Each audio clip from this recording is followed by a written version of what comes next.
예수의 마지막 일주일 네 번째 시간입니다. 본문은 마가복음 14장 3절에서 9절까지 저희들 말씀 같이 보겠습니다. 마가복음 14장 3절에서 9절입니다. 본문 읽습니다. 예수께서 베다니 나병 환자 시몬의 집에서 식사하실 때에 한 여자가 매우 값진 향유 곧 순전한 나드 한 옥합을 가지고 와서 그 옥합을 깨뜨려 예수의 머리에 부으니 어떤 사람들이 화를 내어 서로 말하되 어찌하여 이 향유를 허비하는가? 이 향유를 300데나리온 이상에 팔아 가난한 자들에게 줄 수 있게 해서도다 하며 그 여자를 책망하는지라.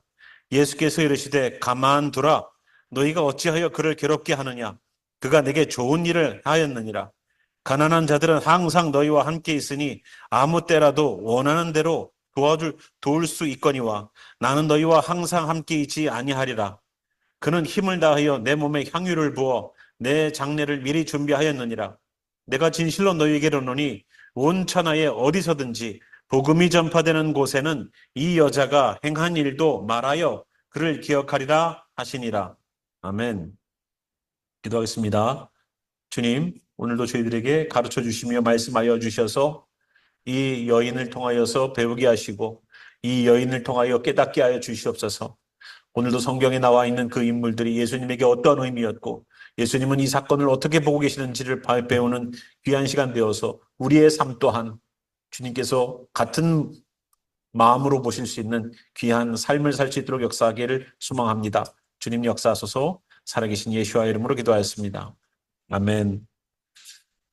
예수님께서 마지막 일주일간 하셨던 일들에 대해서 저희들이 배우고 있지만 실질적으로 많은 일들이 더 있었습니다만 시간이 저희가 이번 주가 마지막으로 하고 다음 주가 화요일 날 예수님께서 화요일 날 낮에 십자가를 지시는 일이 있고요. 예수님은 십자가 지시고 돌아가신 후에 장례식을 치르는 날이 바로 화요일 날 오후 저녁 때가 다 돼서입니다. 예, 화요일 날 오후 3시가 되면 예수님 소천하신 시간이 있죠. 그리고 이스라엘과 여러분이 정확한 시간을 따지신다면 7시간 차이가 납니다. 그러니까 여러분 계산하시면 아마 오후 3시에 소천하셨으면 예수님께서 돌아가셨으면 7시간 전쯤 되면은 아마 8시쯤이면 예수님께서 우리 시간 아침 8시면은 예수님이 십자가상에서 돌아가신 시간이 됩니다. 어쨌거나 저희는 저희 시간으로 일단 보게 되면 화요일 예수님이 십자가를 지셨다는 시간인 것을 여러분 아시고요. 월요일 저녁에는 최후의 만찬을 합니다. 그리고 월요일 저녁에 최후의 만찬이 시작되고 6월절 만찬이라고 그랬죠.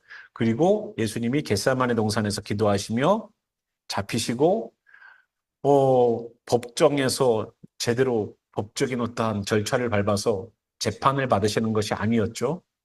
예, 몇 시간 만에 예수님이 판결이 나고 그리고 사형이라는 것이 집행이 돼서 언도와 집행이 불과 12시간도 안 돼서 이루어졌습니다. 이게 너무 빨리 이루어졌죠. 이거는 법적으로 이런 케이스가 없습니다. 이런 일이 없어요. 근데 물론 보십시오. 얼토당토하는 일이지만 얼토당토한 이런 예수님이 아니라 그 뭐라고 그래요? 바라바? 예수님 대신 풀어준 그 사람 바라바 있잖아요. 그 사람도 6월절 날에는 풀어주는 그 예가 있기 때문에 풀어줬답니다. 그러면 그 사람은 법대로 지키고 이스라엘 로마의 법도 그리고 유대인의 법도 지켜나가면서 그렇게 살려주기를 원했는데 예수님은 불과 12시간도 안 된 상태에서 잡히시고 구금되시고 재판받으시고 사형까지 당하셨어요. 이거는 말이 안 되는 법입니다. 그러니까 우리가 살면서 말이 안 되는 상황을 경험하게 되지 않습니까? 어떻게 이 말도 안 되는 상황이 내게 벌어질까? 하고 한다면 어떻게 생각해야 되냐면 하나님의 뜻이 있겠지라고 생각하세요. 저도 살다 보니까 정말로 어이없고 얼토당토 않은 일들을 경험하게 될 때가 있습니다. 그럼 그때는 뭐라고 생각해야 돼요? 재수 없다. 네, 생각하지 마시고 하나님의 뜻이 있겠지. 하나님의 뜻이 있겠지. 그리고 그 장면을 그 상황을 이겨나가세요. 그래서 우리가 그러한 예수님의 여러 가지 일들이 있지만 제가 하나의 말씀을 오늘 마지막 나누는 시간이니까요. 하나만 선택해보자라고 생각하고서 여러 말씀들을 보느라고 참 선택하기가 참 힘들었어요. 뭐 예수님의 마지막 때에 관한 이야기, 마지막 때에 관한 이야기를 어떻게 설명을 해주셨는지에 대한 이야기도 나옵니다. 마지막 일주일은 예수님 굉장히 바쁘게 많은 얘기들을 해놓으셨어요. 그런데 오늘 이야기를 좀 저희가 보길 바랍니다. 어, 예수님이 이제 14장 1절부터 보면은요, 이틀이 지나면 유월절과 무교절입니다. 이틀이 지나면, 그러니까 어떻게 보면은 이틀이 지나면 유월절과 무교절이기 때문에 예수님이 십자가를 지시는 날까지 만약에 포함한다면 하루 남은 거예요. 그러니까 지금 이 이야기가 있을 때가 된다면 언제쯤 됐을까요? 만약에 올해의 이야기 2024년으로 스케줄링을 해본다면 화요일 날 아침 9시에 십자가를 지시고 오후 3시에 돌아가셨으니까요. 그 전날 월요일 날 저녁에 마지막 유월절 만찬하시는 시간 아닙니까? 그러면 예수님이 지금 이 사람들과 함께 식사를 나눌 수 있는 시간은 언제일까요? 아마 주일날 점심이든 될 겁니다. 주일날 점심쯤 될 겁니다. 그래야지만 이틀 후에 예수님께서 유월절 날 시작되는 거예요. 이해되시죠? 그래서 예수님께서 그때쯤 되는 주일날에 있었던, 지금 우리 시간으로 따지면 이번 주일날 있을 일들의 이야기가 바로 여기에 있습니다.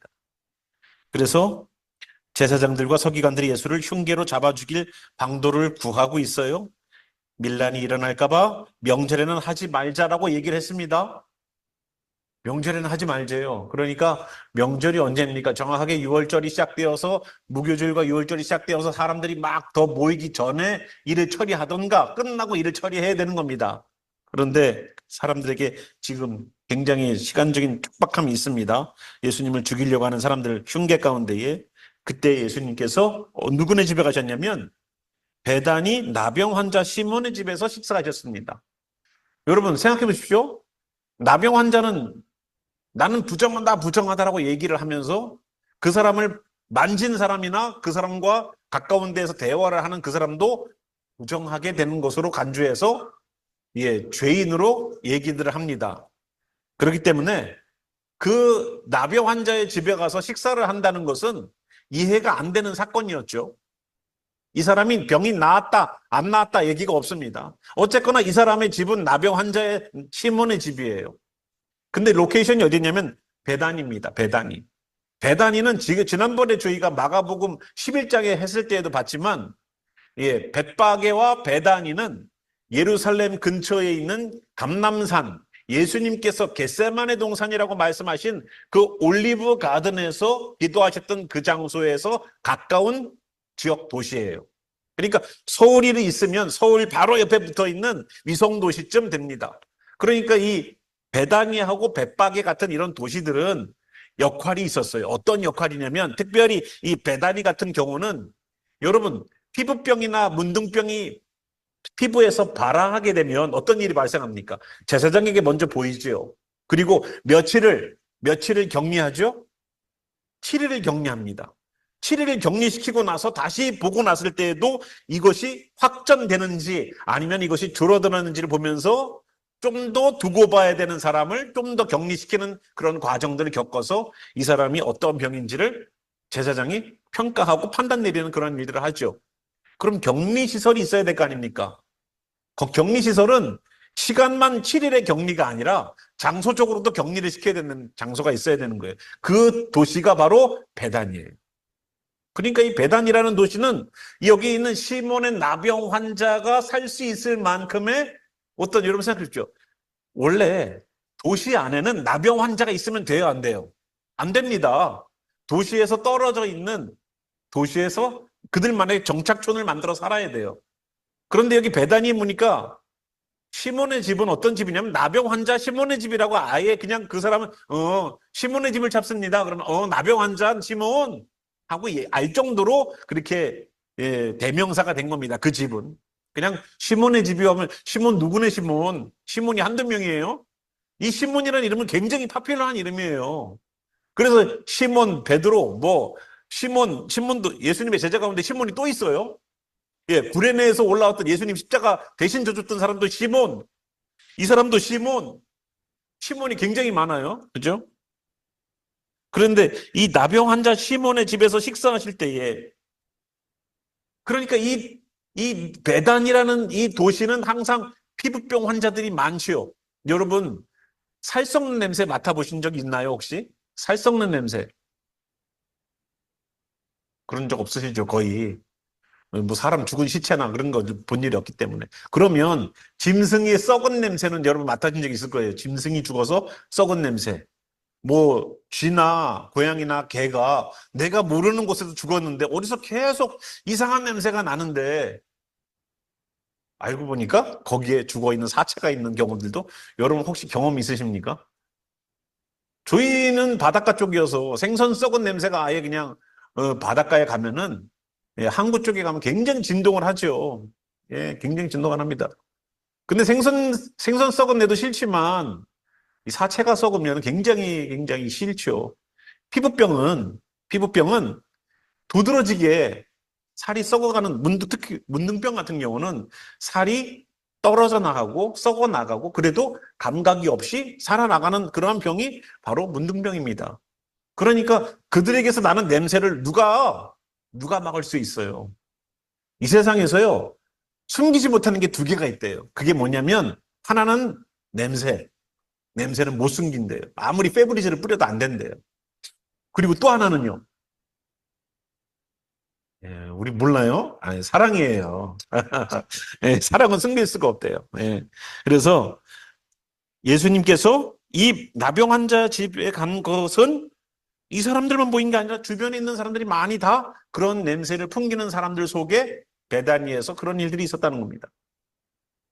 그래서 예수님께서 그 집에 계셨을 때에 한 여자가 매우 값진 향유, 곧 순전한 나드라는 어떤 향기가 굉장히 좋은 그것을 들고 와서 그 옥합을 깨뜨려서 예수님의 머리에 부었답니다. 뭐 다른 본문에는 여자가 예수님의 발 앞에 와서 그것을 옥합을 깨뜨려서 발에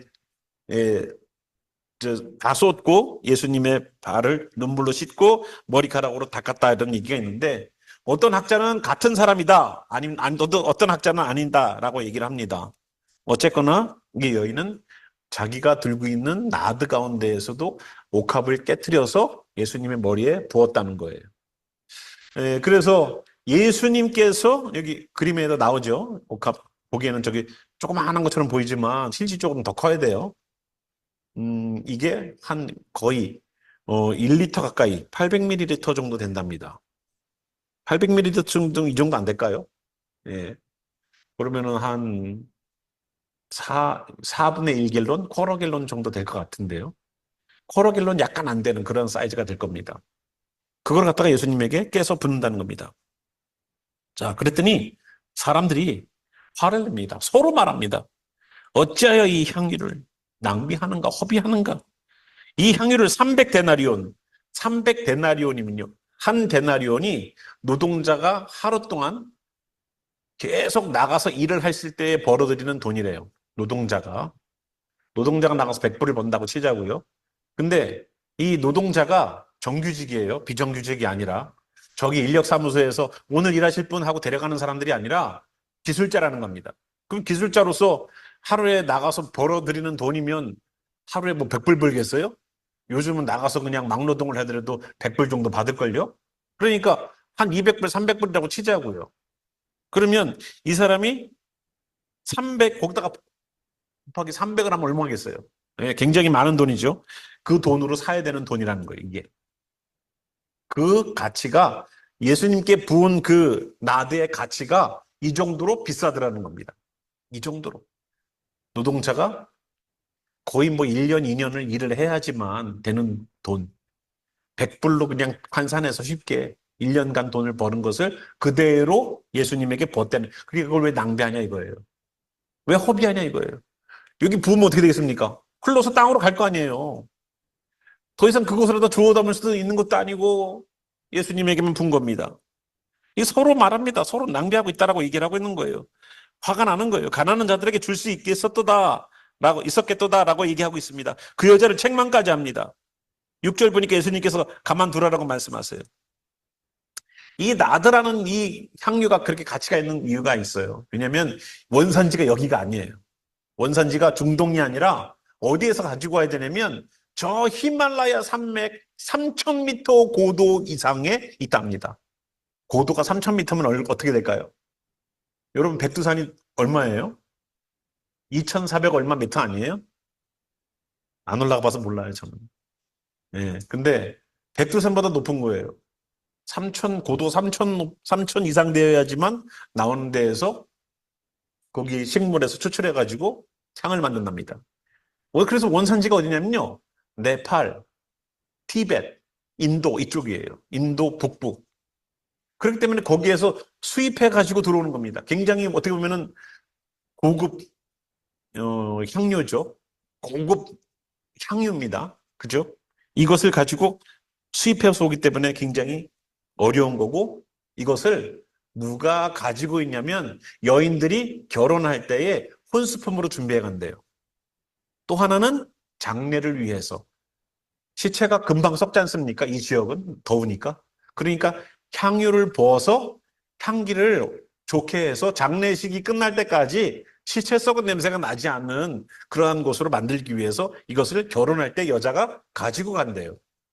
그러니까 남자가 보통 여자를 지참금을 주고서 데리고 오지만 여자는 준비해야 될 혼수용품이 이게 가장 중요하고 값진 거라는 겁니다. 이거를 가지고 와서 예수님에게 깨서 예수님의 머리에 부었다니까 사람들은 얼마만큼 이 여인이 허비했다라고 생각을 하고 있는지 이 여자까지 책망하면서 그랬을 때에 예수님께서 보이신 반응이 이렇죠. 자, 가만두라. 너희가 어찌하여 그를 괴롭게 하느냐. 그가 내게 좋은 일을 하였느니라. 올바른 일을 했다고 말하지 않으셨어요. 옳고 그름에 관한 이야기가 아니에요. 잘못됐다, 잘했다가 얘기 아니에요. 좋은 일을 했다는 겁니다. 좋은 일. 어떤 좋은 일이냐면 8절 보면은 그는 힘을 다하여. 여기서는 힘을 다하여가 자기가 갖고 있는 모든 힘을 다하여라는 의미도 있지만 자기의 온 기회를 다하여라는 뜻도 있어요. 자기가 예수님을 만나서 할 수 있는 기회를 이 사람은 잘 보고 있다가 기회를 탔다는 거예요. 이 기회를 잘 찾아서 자기의 온 힘을 다해서 예수님의 몸에 향유를 부어 예수님의 장례를 미리 준비했다는 겁니다. 예수님이 십자가 지신다는 얘기를 안 하셨을까요? 사람들에게 공공연히 했지요. 공공연히 할 때에 많은 사람들이 예수님을 떠났습니다. 그죠? 예수님이 공공연히 얘기하셨어요. 나는 죽게 될 거야. 라고. 그랬을 때 사람들이 예수님을 따랐던 제자가요. 12제자 이외에도 70인의 제자가 있었고요. 70인의 제자 이외에도 더 많은 사람들이 나도 예수의 제자가 될 거야 라고서 따라다녔던 사람들이 더 있었습니다. 그런데 예수님이 십자가 지시고 죽을 것에 대한 이야기를 예언하셨을 때에 많은 사람들이 예수님을 버리고 떠나요. 내가 이런 예수님 쫓아다녀봤자 죽을 거라고 그러는데 내가 그걸 쫓아다녀가지고 뭐 하는가 하고서 자기의 인생을 살아 떠나갑니다. 그럼 예수님 뭐라고 물으셔요? 제자들에게도 너희도 떠나려느냐? 라고 물으십니다. 베드로가 생명의 말씀이 여기 있는데 저희가 어디로 갑니까? 라고 말하죠. 그 예수님의 장례를 준비했다는 얘기를 하면서 예수님을 떠나지 않는 이 여인 잠깐 저희들이 볼까요? 자, 이 나드 아까 우리가 굉장히 가치가 나가는 일인데 이 나드를 가지고 하는 일이 있어요. 뭐냐면 이 워낙 비싸기 때문에 귀한 손님이 오면 조금 어떤 분들은 손에 찍어서 머리에다가 바른답니다. 손님에게. 예, 향기가 계속 나라고요. 예. 왜냐면 아시다시피 지금처럼 저희가 샤워나 이런 목욕시설이 잘 돼 있는 세상이 아니지 않습니까? 저희들은 수도꼭지만 틀면은 물이 나오는 세상이지만 예전에는 그 물을 가지고 와서 길어 와서 뭐 뜨뜻한 물로 좀 씻으려면은 끓여야 될 거고 여기는 워낙 더운 데니까 끓이지 않아도 오히려 그 차가운 냉기가 오히려 이 사람들에겐 필요할지 모르지만 어쨌거나 그 물을 갖고 오기 위해서는 길어 와야 되는 수고가 있어요. 그렇기 때문에 씻는 것은 쉽지 않았고 쉽게 못 씻다 보니까 항상 사람들에게는 냄새가 날 겁니다. 그래서 귀한 손님이 오면 이거를 발라드렸대요. 우리 집에 있는 동안은 조금 좀 코에서 향기가 돌도록, 그죠? 멀리까지는 아니어도 이 주변은 돌 거 아니에요. 그러니까 그분에게 이렇게 발라드렸답니다. 그래서 강한 향으로 그 사람이 그 집에서 환대받고 있는 시간 동안 불쾌해지지 않도록 만드는 일을 했대요. 그러한 것을 가지고 지금 예수께 나와 있는 이 여인. 어떻게 보면은 가장 지금 냄새가 많이 나는 집일 겁니다. 나병 환자 시몬이라고 말하려면 이 나병 환자로 있었던 시몬의 시간이 오랜 시간일 거예요. 사람들이 나병 환자 시몬의 집이라고 말을 성경에다 써놓을 정도라면 이 시몬은 나병으로 있은 지가 오래일 거라는 거예요. 사람들이 다 알 정도로. 그렇기 때문에 여러분 아시다시피 그 나병 환자의 그 냄새가 그 온 집에 우리는 사는 사람은 잘 몰라도 알 거예요. 그죠? 그렇기 때문에 이 냄새가 많은 이 집에 이 향유는 어떠한 일을 할까요? 그 모든 냄새들을 덮어버릴 만큼의 향기가 될 겁니다. 예수님께서 그 여인이 좋은 일을 하셨다고 말을 하면서 7절 가난한 자들은 항상 너희와 함께 있으니 아무 때라도 원하는 대로 도울 수 있거니와 나는 너희와 항상 함께 있지 아니하리라. 이제 이 여인이 지금 하는 행동에 대해서 좋은 일이라고 말씀하시면서 가난한 자들, 너희들이 정말로 도와주고 싶어 하는 그 가난한 자들에게 너희들이 그들에게 환심을 사서 예수님을 따르게 하려고 하는 그 가난한 자들에게 나눠줄 그 300데나리온의 돈은 내가 가고 있지만, 내가 가지만 그들은 너희들과 함께 있기 때문에 너희들이 언제라도 도울 수 있지만 나는 지금 너희들이 떠나면 더 이상 너희들과 함께 있지 못한다는 것을 얘기해주고 있는 거예요. 함께 있지 못하다는 거예요. 이 여인은 그 기회를 찾아서 최선을 다해서 예수님의 몸에 향유를 부어서 예수님의 장례를 준비했다는 겁니다. 자, 아까 제가 이 나들은 누가 준비한다고요? 신부가 혼례품으로 신랑을 향하여서 갈 때에 가지고 가는 거라고 그랬죠. 그러면 이 여인은 예수님에게 대하여서 이 나들을 분 것을, 기름을 부은 것은 어떤 의미가 있는지 우리가 한번 생각해 보길 바랍니다. 기름 부음을 받은 사람은 세 종류가 있어요. 이스라엘에. 기름 부음을 받은 사람. 누굴까요? 여러분 항상 우리가 말하잖아요. 첫 번째 누구요? 왕을 임명할 때 기름 부음을 합니다. 또 선지자를 세울 때, 하나님의 대언자를 세울 때에도 기름 붓습니다. 또 메시아일 때 기름 부음을 합니다. 그래서 그리스도라고 말하는 헬라어는 기름 부음 받은 자라는 메시아라는 히브리어로부터 온 겁니다. 그러니까 메시아라는 히브리어는 기름 부음 받은 자라는 뜻인데 그것을 헬라어 성경인 신약으로 번역을 하다 보니까 그럼 기름 부음 받은 자를 헬라어로 뭐라 그러지? 그러니까 그리스도가 된 겁니다.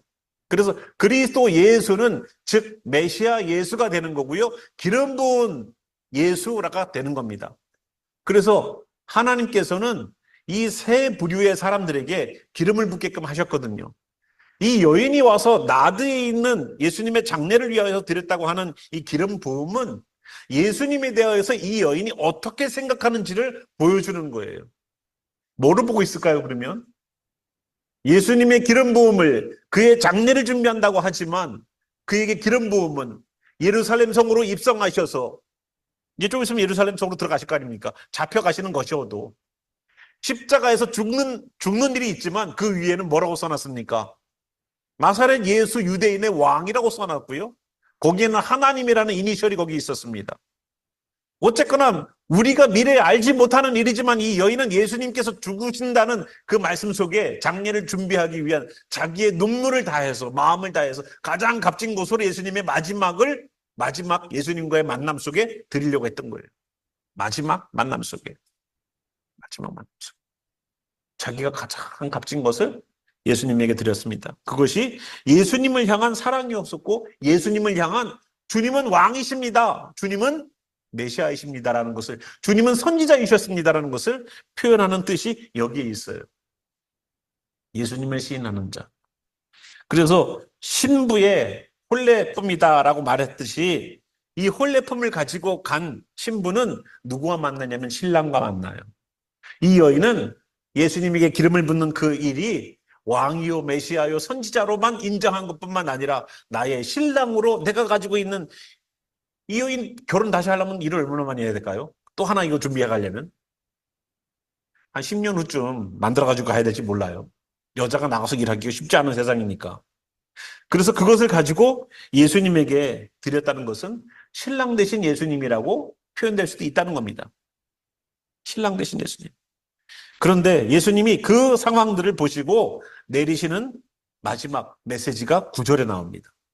내가 진실로 너희에게 이르노니 온 천하에 어디서든지 복음이 전파되는 곳에는 이 여자가 행한 일도 말하여 그를 기억하리라. 근데 여러분, 복음이 증거되는 곳, 여러분 예수 믿으세요라고 말은 하셔도 이 여인에 관한 이야기를 함께 이야기하십니까? 함께 이야기하세요? 여기 보니까 예수님이 이 여자가 행한 일도 말하여 그를 기억하리라. 복음이 증거되는 곳에서 그 복음이 증거되는 곳이 어디든 이 여인이 했던 일들도 기억하게 만드는 일들을 하라는 거예요. 근데 우리가 그렇게 해요, 안 해요? 안 하죠. 한 번도 여러분 복음 증거하면서 예수님 믿으세요, 교회 오세요 이렇게 얘기를 할 때 한 여인이 있는데요 하면서 그분이 나들을 갖다가 예수님 머리에 부었어요. 그게 복음과 교회 오는 것과 뭔 상관이 있다고 그 얘기를 해야 되나? 여러분 한 번도 물음표를 가지신 적 없나요? 이 말씀 요거 구절이 왜 기억돼야 될까? 근데 왜 우리는 왜 기억하라고 한 번도 얘기를 꺼내지도 않고 간혹 목사님 지나가다 설교할 때만 나오지? 여러분 의아해하지 않으셨어요? 지금 의아하죠 또. 네, 우리가 그래요. 네. 문제 제기를 하니까 지금 의아해한 거예요 우리는. 그러니까 우리는 성경을요 그냥 열심히 읽은 거예요. 네, 그냥 읽은 거예요. 그냥 달린 거예요. 그냥. 자, 이 여인이 예수님에 대하여서 그 예수님을 향한 이 섬김이 예수님을 왕으로 메시아로 선지자로 받아들이는 행위라고 말씀드렸잖아요. 그러면 예수님을 복음을 전하는 예수님이 우리를 위하여 십자가 지시고 흘리신 보혈로 우리가 죄사함을 얻었습니다라는 그 복음의 내용들을 전파하는 곳에서는 어떤 이야기가 같이 오고 가야 되겠냐면요. 예수님은 당신에게 왕으로 메시아로 주님으로 당신은 받으십니까? 믿으십니까? 따르십니까? 라는 이야기가 같이 증거되어야 되는 거예요. 한 여자가 있는데요. 기름을 부었어요. 이 이야기를 하라는 얘기가 아니에요. 이 여인이 보였던 행동이 어떠한 일들을 의미했는지를 복음이 증거되는 곳에서도 같이 기억날 이야기로다가 얘기가 되어야 된다는 얘기입니다. 예수님이 우리가 보통 얘기하잖아요. 교회 오세요. 예수님 믿으세요. 우리를 구원하신 분입니다. 근데 구세주로는 열심히 전해요. 구세주로는 열심히 전하는데 우리가 한 가지 미싱하는 게 있다고 그랬잖아요. 예수님이 주님이십니까? 라는 질문 앞에는 줄줄줄 할 때가 있어요. 내가 구원받기를 원해서 구원자이십니다라고 예수님은 우리의 세이비어입니다라고 말을 하는데 또 로드의 개념을 물어보게 되면 글쎄요. 다 순종을 못하는 거예요. 주인으로서 우리에게 요구를 할 때에 주님 그거는 제가 잘 못 지키겠는데요. 아직 형편이래서요. 사정이래서요. 종이잖아요 우리가. 주님이 로드면 우리는 종이 되는 거잖아요. 그런데 우리는 주님께서 요구하실까 봐 로드가 되는 주님께서 주님이 되는 것에 대해서는 나는 종이라고 얘기를 하지만 일찌감치 저쪽 구석으로 내 한계와 주님께서 요구하실 내용의 그 선을 마지노선을 이렇게 거놨어요. 더 요구하셔도 안 들어줄 선이 있어요 우리는. 예수님이 더 요구하셔도 안 들어줄 선을 우리가 거놓는다고요. 예수님은 우리에게 구원자이시기는 해서 천국은 가고 싶은데 천국으로 가기 위한 주님은 되는데 주인은 안 돼요. 천국으로 가기 위한 메시아는 되는데 예수님이 나의 주인은 안 된다고요. 이 말이 안 되는 거예요, 이게. 요즘 그리스도인들 가운데서 가장 실패하는 부분이 바로 여기에요. 예수님을 주인으로 삼지 않는 것. 예수님이 주인이 됐을 때는요, 어떠한 것을 버리게 되냐면 예수님이 말씀하신 것처럼 부모도, 자녀도, 아내도, 물질도, 그것이 무엇이든 다 내려놓게 돼 있어요. 주님이 주인이면. 아닙니까? 주님을 주인으로 섬겨본 적이 없으세요? 아직까지? 내가 주님이 주인으로 섬겨본 적이 없습니까? 주님보다 그것을 더 지금 제가 말씀드린 내용들을 더 사랑하면 어떻게 돼요? 그건 주님을 사랑하는 게 아니에요. 주님을 사랑하는 것은요, 그것을 포기하는 거예요. 제가 두 개를 들고 있는데 둘 중에서 내가 뭘 더 사랑하느냐를 보려면 내가 포기할 수 있는 것이 무엇인지를 보면은 더 사랑하는 것이 무엇인지가 나오게 돼 있어요. 그래서 여자들이 자꾸만 질문하는 게 그거잖아요. 어머니가 물에 빠지면은 내가 같이 물에 빠지면 누굴 건지겠는가? 예, 그죠? 여러분 누굴 건지시겠습니까?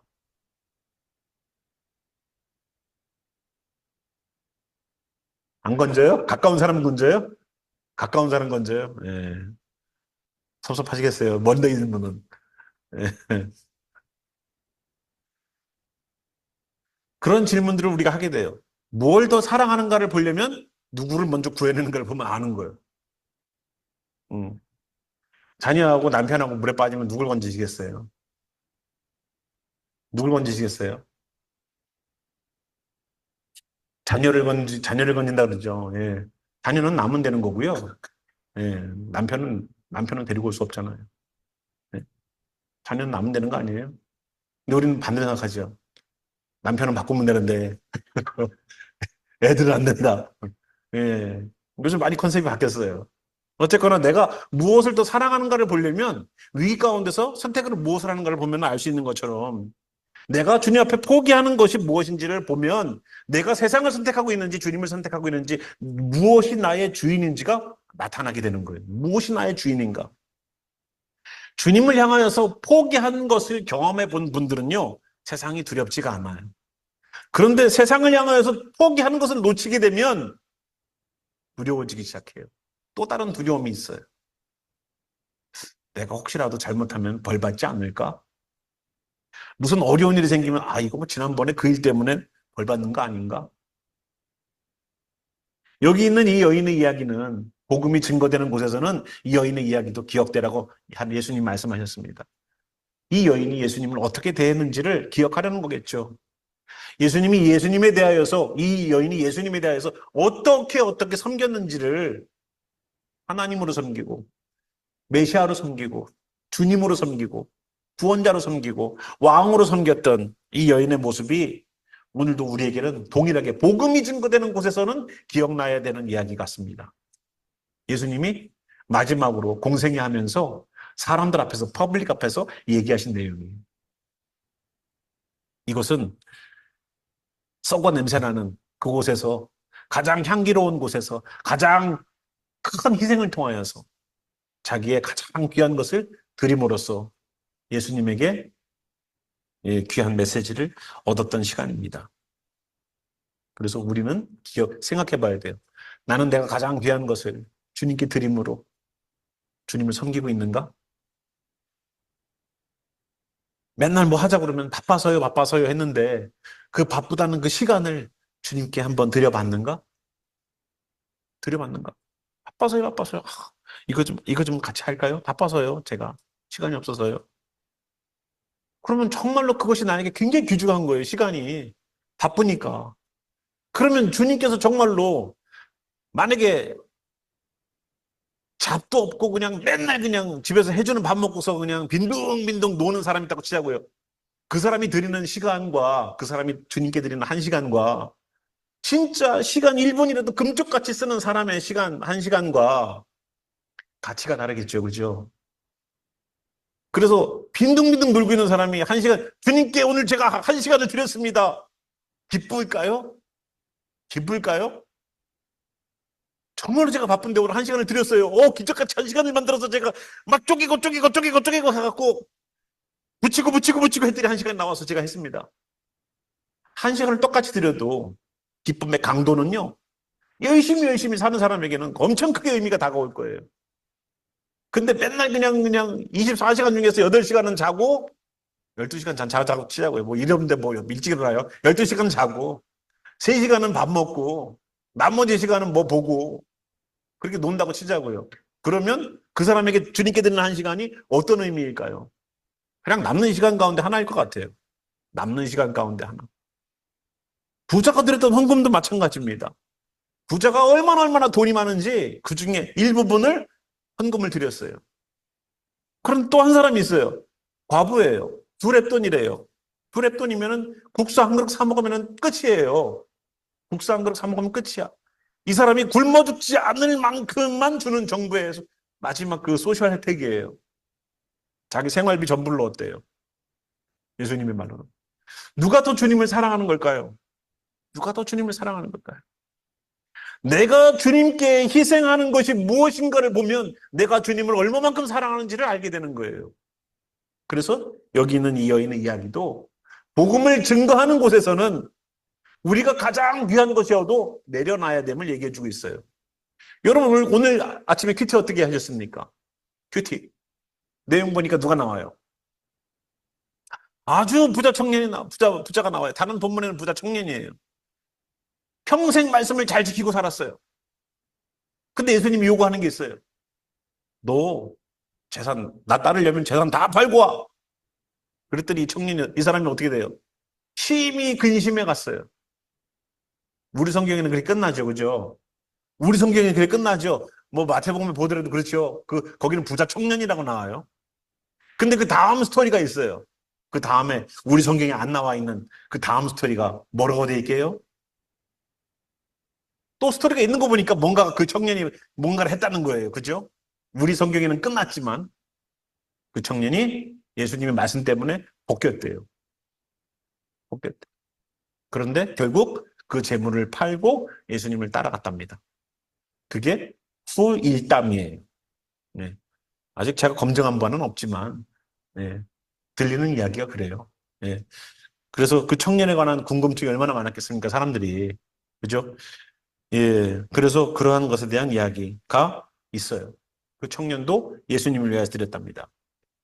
또 아리마대 사람 요셉. 예수님의 무덤을 준비했던 공회원. 예수님 십자가 되실 때까지 자기가 예수님을 따르던 자임을 전혀 얘기하지 않다가 예수님 십자가에서 돌아가시고 자기의 무덤을 사용하게끔 허락했고 예수님의 시체를 달라고 했던 자기의 정체를 드러냈던 3시간만 참으면 몰랐을 그 예수님 죽음 이후에 헌신을 보였던 아리마대 사람 요셉. 그 사람은 나중에 공회원에서 잘렸어요. 예수님을 믿는다는 이유로. 그리고 어떻게 됐습니까? 그는 자기 가족 가운데서도 쫓김 받았어요. 가족들도 더 이상 그 사람을 가족이라고 치지 않아요. 자기 직장을 잃어버렸어요. 공회원이었었어요. 이스라엘을 다스리는 70명 중에 한 명이었었어요. 그리고 미국 정부로 따지면 굉장히 높은 직급이겠죠. 상원의원 중 한 명이겠죠. 모든 것을 잃고 나서 그는 복음을 들고 유럽으로 갔답니다. 그 이유는 몰라요. 하지만 예수님을 믿는다는 것이 어떠한 것을 희생을 치렀는지를 우리는 보여주는 장면들이에요. 예수님을 믿는다는 것은 주님께서 원하시면 내려놓으라고 할 때 내려놓을 줄 알아야지 진짜 예수님 믿는 사람이에요. 지난번에 우리가 봤을 때에도 예수님이 예루살렘 성에 입성하셨을 때에도 가서 나귀를 달라고 그러면 나귀를 내어주는 거예요. 주님을 위해서. 또 14장 보면은요. 예수님께서 유월절을 보내실 방을 넣는 이야기가 나와요. 12절부터 16절까지 유월절 음식을 먹기 위한 방을 넣는 얘기가 나와요. 그죠? 그때도 마찬가지예요. 물동이를 가지고 가는 사람을 그 남자를 따라가면 방을 줄 거예요. 그 방을 선생을 위하여서 내어드리는 그러한 일이 있었어요. 알게 모르게 내 예수님을 위해서는 내 것을 내려놓는 일들을 사람들은 계속했습니다.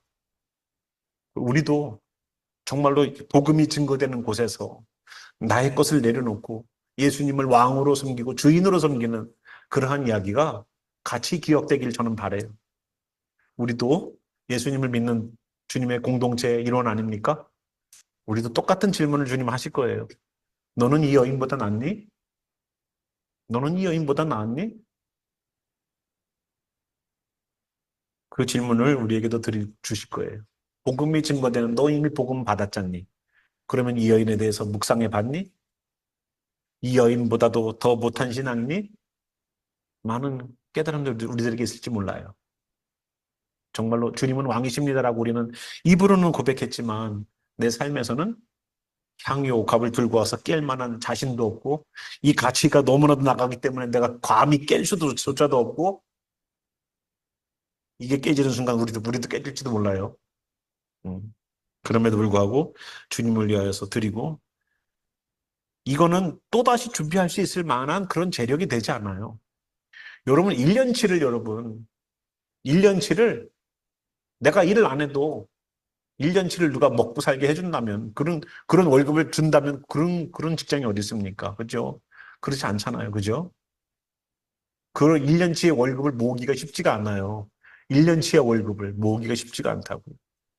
또다시 이 여인이 결혼을 위한 이 나드 한 옥합을 들고 만들기에는 그의 인생이 너무나도 길게 사용될지 몰라요. 그래도 예수님을 위해서 드리는 모습을 우리가 예수님 십자가 지시기 전에 예수님의 장례를 준비했던 다른 사람들은 예수님 십자가 되는 얘기 다 듣고 있어서도 오히려 예수님의 제자들은 네가 크냐 내가 크냐 이제 예수님 예루살렘 성에 입성하시면 나는 나는 우 응? 요한과 야고보는 자기 어머니까지 대동해서 저희 아들들 둘을요 좀 예수님의 좌의정 우의정으로 좀 이렇게 해주세요. 어머니까지 동원해서 제자들은 뒤에서 싸우고 있었어요. 네가 크냐 내가 크냐. 제자들은 정신 못 차릴 때 이 여인은 예수님의 장례를 준비했습니다. 여러분 우리들의 영적인 눈들이 복음을 많이 알고 있다고 하는 우리가 예수님을 누구보다도 잘 알고 있다는 제자들이 예수님의 죽음을 준비하지 않았고 예수님을 왕으로 준비하지 않았어요. 그러나 이 여인은 시키지도 않았지만 조용히 나병 환자 시몬, 나병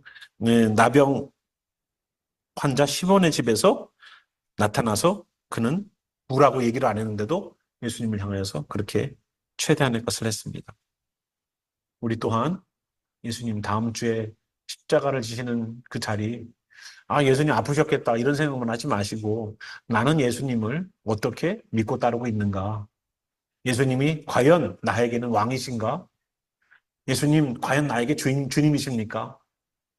항상 주님이시길 원했고 항상 왕이시길 원했는데 내가 그동안 내가 왕이었고 내가 주인 아니었습니까?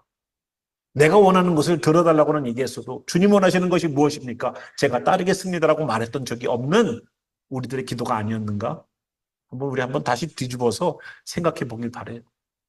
그래서 이 여인의 이야기가 예수님은요, 복음이 전파되는 곳에서는요, 이 여인의 이야기도 기억되기를 소망하셨습니다. 우리가 과연 예수님께서 왜 그 여인의 이야기를 우리 보고 기억하라고 주셨을까? 여기 예수님 믿는 다 분들인데 이 여인의 이야기를 믿고서 예수님을 믿으시는 분은 한 분도 안 계시잖아요. 그렇죠? 그럼에도 불구하고 이 여인의 이야기는 결코 복음을 증거하는 그 자리에서 잊혀져서는 안 되는 이야기였었어요. 그 말은 곧 예수님은 우리에게 왕으로, 주인으로, 메시아로 우리들에게 오시기를 원했다는 겁니다. 이 여인이 예수님을 대했던 거죠. 자신의 가장 귀한 것을 내려놓을 때에 그곳이 내가 가장 사랑하는 것이라는 것을 보여주는 장면이 바로 여기. 주님을 향해서 우리가 가장 귀한 것, 그것이 무엇이든 주님께 드릴 수 있는 그러한 주님을 정말로 사랑하는 우리가 되길 바랍니다. 예, 오늘 이 밤 함께 우리 기도할 텐데요. 주님, 제가 사랑하는 것이 주님입니까? 아니면 세상입니까?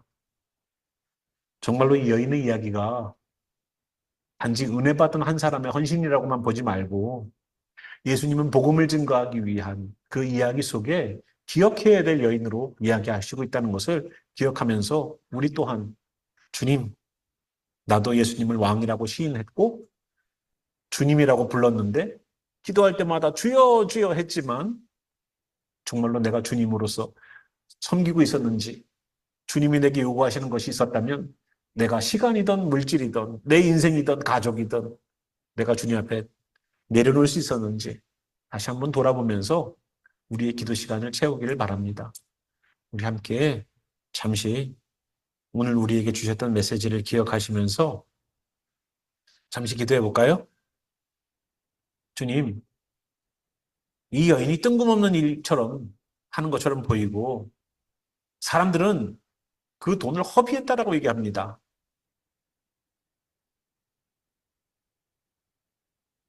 그런데 과연 그것이 허비였을까요? 그가 내게 좋은 일을 하였느니라. 틀린 일이냐 옳은 일이냐 얘기가 아니라 좋은 일을 했답니다. 예수님의 죽음을 준비했고 십자가 진다고 말했을 때에 그것을 믿고 예수님의 장례를 준비한 사람은 이 사람이에요. 예수님의 말씀을 믿고 예수님의 한 말씀 한 말씀을 따르는 사람이 바로 이 사람이에요. 정신 못 차리는 말씀을 많이 한다고 하는 제자들은 자기가 더 크냐? 자기가 더 높냐? 그런 것에 초점 맞췄습니다. 과연 우리는 예수님이 십자가 지신 며칠 전 이야기를 지금 며칠 전에 하고 있습니다. 나는 과연 예수님 앞에 들고 나와야 될 내 옥합은 무엇인가? 시간의 옥합을 깨트려야 될 때가 있을 거고요. 가족이라는 옥합을 깨트려야 될지도 모릅니다. 내가 사랑하는 남편과 아내를 깨트려야 될지도 몰라요. 주님 앞에 내려놔야 될지도 모르고요. 주님 앞에 부어버려야 될지도 몰라요. 우리가 들고 있는 문제가 예수님에게 부어질 수도 있어요. 꼭 좋은 것만 예수님에게 부어지는 것이 아닐 겁니다. 힘들어 어려운 상황도 예수님의 발 앞에 내려놓기를 저는 바랍니다. 우리 함께 잠시 기도할까요? 기도하겠습니다.